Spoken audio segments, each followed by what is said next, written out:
यहां जो बताया हूं, क्या मनीष कश्यप को रोकना जरूरी है? बिहार की खूबसूरती में बट्टा लगा रहा है। इसका जवाब अपने आप में खुद दे रहा है। अगर आप देखिएगा तो आपको समझ में आ जाएगा।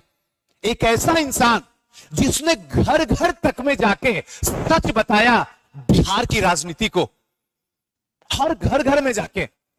एक ऐसा इंसान जिसने हिंदुस्तान के घर घर में बिहार में जो हो रहा है कदाचार और भ्रष्टाचार, उसकी पोल इतनी आसान शब्दों में खोल दिया कि लोगों की धड़कन हिलना शुरू हो गया और लोगों के होठों से और धड़कन से आवाज आई, बिहार नहीं सुधर सकता है, नहीं सुधर सकता, कभी भी नहीं सुधर सकता है। बिहार, यह बात सच है कि बुद्ध की भूमि है, लेकिन इन नेताओं ने आके इस बुद्ध की भूमि को मृत भूमि बनाकर रख दिया। अब ये है ही नहीं बुद्ध की भूमि, इसमें कोई शक की बात नहीं है। खैर, जो भी हो, एक बात तो और है, इस बंदे की एक बात तो खासियत है, मानो या ना मानो, इसने चीख चीख के बिहार के लोगों को एक चीज समझा दिया और उन नेताओं को भी समझा दिया और भविष्य में जो नेता बनने की कोशिश कर रहे हैं उनको भी समझा दिया कि ना तो परिवारवाद की राजनीति करो, ना तो जातिवाद की राजनीति करो, ना तो धर्मवाद की राजनीति करो। अगर औकात है ना तो विकासवाद की राजनीति करके देखो, 2 मिनट में औकात समझ में आ जाएगा तुम्हारी औकात क्या है। ये बंदे ने हर घर के हर लोगों के जुबान पे ले जाके छोड़ दिया। ये बहुत बड़ी बात है। ऐसा कभी मत सोचिएगा इस वीडियो को बनाने के लिए इन्होंने मेरा ये दिया है वो दिया, ऐसा कुछ भी नहीं है। जो अच्छा इंसान है उसके बारे में बोलेंगे, हाँ इनकी बुराई भी है, इनकी गलती भी है, वो गलती भी आपको बताऊंगा, उसमें भी 2-4 नहीं है। इंसान है तो अच्छाई है तो बुराई तो रहेगा ही, ये तो सत्य है। मैं रहूं या दुनिया का कोई भी व्यक्ति रहे, अगर मेरे अंदर अच्छाई है तो बुराई भी है। बस देखने का तजुर्बा होना चाहिए आपके पास में, यह चीज बेहद जरूरी है। देखिए, एक चीज तो सही है, इस बंदे ने सबकी मदद किया, सबकी मदद किया, चाहे वो नेता बनने की कोशिश किए, उनका भी साथ रह के सपोर्ट करके वहां तक पहुंचा दिया। अगर कोई टीचर अपनी संस्था को नहीं चला पा रहा था तो उसके साथ खड़ा होके कदम से कदम मिला के उसकी संस्था को ऊपर उठा दिया। जिसका कोई अस्तित्व नहीं था उसका अस्तित्व बन गया। इसने आईआईटी से लेके बीपीएससी के संस्था तक को एडवर्टाइजिंग करके उस संस्था को ऊपर तक पहुंचा दिया। इस बंदे ने मदद किया है, ऐसा नहीं है कि कोई नहीं कर सकता है, नहीं किया है, सबकी मदद किया है। अगर मजदूरों की मांग रही, कोई समस्या रहा तो उसकी मदद किया है। रिक्शे वाले से लेकर ठेले वाले से लेकर रेहड़ी वाले तक में इन्होंने मदद किया है। जो बिहार के टैलेंट हो या हिंदुस्तान के किसी भी राज्य में जिसमें लग रहा हो कि टैलेंट है, उस बंदे के साथ में इसने खड़ा रहा, इसने मदद किया है, इसमें कोई शक की बात नहीं है। ये मैं नहीं, पूरी दुनिया जानती है। इसने उन व्यापारियों को भी मदद किया जिनको लगा कि किस तरीके से मदद किया जाए, इन्होंने सबकी मदद किया। लेकिन दुर्भाग्य है आज कोई भी खड़ा नहीं है,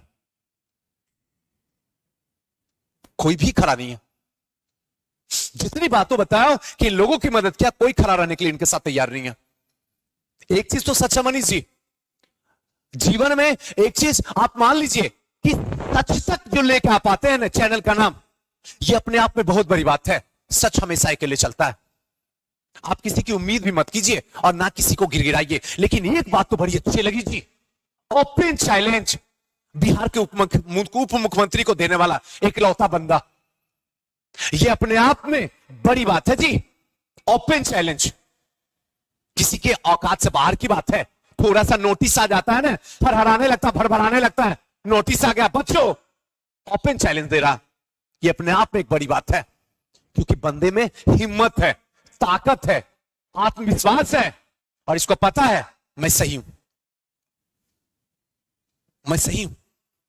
और जो तेजस्वी जी कर रहे हैं, देखिए एक बात तो सच है कि आप उस पद पे हैं तो हमें सर तो बोलना ही पड़ेगा, इसमें कोई शक की बात नहीं है। लेकिन खैर, जो भी हो, पद की इज्जत होती है, इंसान की थोड़ी होती, चाहे मैं रहूं या दुनिया का कोई व्यक्ति रहे। एक बात तो सच है सर कि आप इनके ऊपर जो किए, हो सकता है मैं नहीं कह रहा हूं कि एकदम पूरी तरीके से बेबुनियाद है, हो सकता कुछ गलती होगी, लेकिन ऐसे इंसान को अगर छोटी मोटी गलती है, जो बिहार के लिए खड़ा है, हिंदुस्तान के लिए खड़ा है, जिसका पूरा परिवार जो है देश के लिए खड़ा है, देश के लिए मर रहा मिट रहा है, उसको माफी मिल सकती है। यह हिंदुस्तान का अधिकार है, यह गीता का अधिकार है, उसको माफी मिलना चाहिए। यह मेरी व्यक्तिगत राय है, मिलना चाहिए। क्योंकि जो भी कहिए तेजस्वी जी, एक चीज तो सच है कि अगर आज आपके पास में बाबूजी हैं तो वो आपके वजह से नहीं है, क्योंकि जितनी बड़ी बीमारी से हमारे पूर्व मुख्यमंत्री गुजरे हैं, यह अपने आप में बहुत बड़ी बात है। अगर उनके जगह पे कोई दूसरा इंसान होता तो अब तक तो स्वर्गवास तय था। लेकिन बिहार की जनता और बिहार के लोगों में माननीय लालू प्रसाद जी के बारे के लिए जो प्रेम है, जो आदर है, वो सबसे ज्यादा है। गजब की दुआ है, और इन दुआओं की वजह से आज आप घर में बैठ के पापा कहते हैं।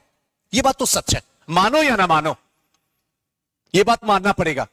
तो मैं जरूर हाथ जोड़ के आपसे विनती करूंगा कि प्लीज सर, आप कभी भी कोई ऐसा स्टेप मत लीजिए जिससे कि लोग तुलना आपके पापा से आपकी राजनीति को करे। मुझे अच्छा नहीं लगता, क्योंकि आप युवा हैं, और सबसे बड़ी बात है कि आप युवा हैं, और सबसे ज्यादा बिहार में युवा है।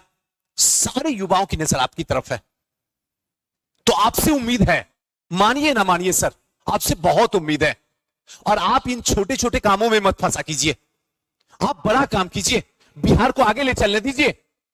ये ईमानदार पत्रकार अपना काम करने दीजिए, आप अपना काम कीजिए। मैं तो यही चाहूंगा, एज ए टीचर होने के नाते मैं यही चाहूंगा। मैं कभी ऐसा नहीं चाहूंगा जिसे बिहार के अस्तित्व पर किसी भी तरीके का कोई बट्टा लगे।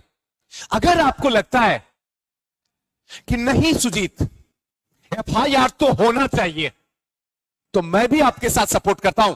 एफआईआर होना चाहिए, अवश्य होना चाहिए। मैं कहता हूं एफआईआर, मैं कहता हूं फांसी की सजा होनी चाहिए, लेकिन इस व्यक्ति को नहीं, उस व्यक्ति को जिसने 18 साल बिहार में राज किया, उसके बाद भी 10th से लेके ग्रेजुएशन तक पेपर लीक हो जाता है। अरे अब तो बीपीएससी भी मजाक हो गया है, बीपीएससी तक मजाक है। 70 लाख दो, पोस्ट लो, ऐसे व्यक्ति के ऊपर एफआईआर कीजिए। मैं यहीं आके इसी स्टेज से बोलूंगा कि मेरा मुख्यमंत्री है, जो हिंदुस्तान का बेहतरीन मुख्यमंत्री है, आप करके दिखाइए। जिसने शिक्षा को आईसीयू में ले जाकर भर्ती कर दिया, उनके ऊपर करके देखिए। जिसने रोजगार तक नहीं दिया, उनके ऊपर एफआईआर कीजिए। अगर इन्होंने यह बता दिया कि तमिलनाडु में बिहार के जो मजदूर है उनको मारा जा रहा है, तो इनके ऊपर एफआईआर क्यों? तब तो क्वेश्चन आपको चाचा से पूछना चाहिए कि 18 साल में बैठ के क्या किए। हाँ पूछिए ना। अब आपको लगेगा कि मैं राजनीति कर रहा हूं, अरे मुझे कोई शौक नहीं राजनीति का। आप उनसे पूछिए 18 साल इन्होंने क्या किया। अपने जीवन काल में सिर्फ सड़क और नल बनाया, रोजगार के नाम पे धब्बा। इनसे पूछिए कि 18 साल में कितने उद्योग बिहार में बने, लगाइए एफआईआर। पूछिए 18 साल जिन्होंने शासन किया बिहार में, उनसे पूछ लीजिए एक बार। वो कोई और नहीं, आपके चाचा हैं, पूछिए उनसे। या फिर हर वो मंत्री से पूछिए जिसने बिहार को बट्टे लगा दिया, बिहार को बर्बाद कर दिया। आप उनसे जाके पूछिए जिसको अपना नाम लिखने नहीं आ रहा था, सरकारी स्कूल में आज टीचर बन गया, 50,000 80,000 का तनख्वाह उठाता सर। उनसे जाके पूछिए और उनके ऊपर एफआईआर लगाइए। एफआईआर उनके ऊपर लगाइए जो आज बिहार में मां बेटी सुरक्षित नहीं है, उनके ऊपर एफआईआर लगाइए। 18 साल में इन्होंने क्या किया? एफआईआर वहां लगाइए जहां पे हमारी मां बहन बेटी किसी जगह जा नहीं सकती है, क्योंकि अश्लील गाना चल रहा है भोजपुरी में।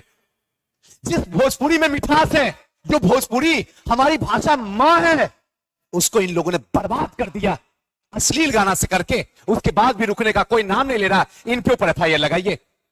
अगर आपको एफआईआर लगाना है तो आप उस पे लगाइए। 3 साल का ग्रेजुएशन का डिग्री 5 साल में मिलता है, लगाइए एफआईआर।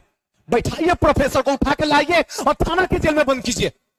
और अगर जरूरत पड़े तो मारिए उसको, कैसा क्यों कर रहा है। तो साहब यहां तो आप कुछ नहीं किए, यहां कुछ नहीं किया। बिहार बर्बाद होता रहा, बिहार जलता रहा, लोग देखते रह गए।